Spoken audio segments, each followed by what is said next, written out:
Here are the best settings I've found so far to use manual aperture, manual focus lenses on the Sony A6000. Have it in shutter priority mode. Easy enough. You just change your shutter speed as needed on this back dial. Obviously the aperture control is going to be on the lens itself in this case. Now we need to deal with getting proper focus. Tab 1, page 5, you've got your focus magnifier.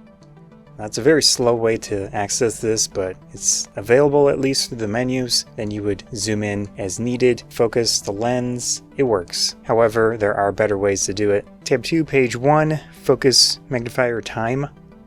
Set this to no limit, otherwise it'll give you 5 or 2 seconds to adjust your manual focus. That's not enough time, in my opinion. Display button in here for the monitor and finder. I have the histogram enabled, helps you adjust your exposure as needed. You can see the histogram change shape and move to one side or the other. Tab 2, page 2, we have our peaking settings. It is a focus assist feature. Gives you highlights on your image, so it helps you see where the focus is. It's a faster, simpler way to focus if you don't want to zoom in. In this case, I have it set to high. As the peaking level and the color set to red, you do have other options.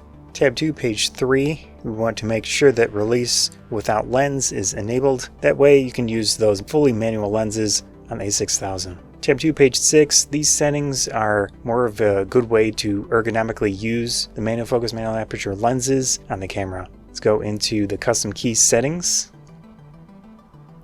First one, the AEL button, we have it set to focus magnifier.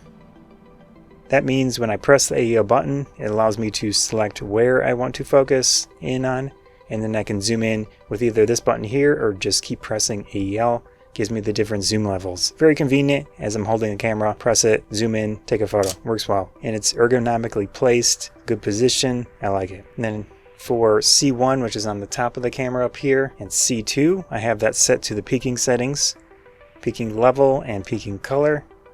So in that case, if I press C1 on the top of the camera, it gives me the different peaking options, or C2, we have different colors. That's it for what I found as the best way to use fully manual lenses on the A6000. Scott Fruffy Bonsai, thanks.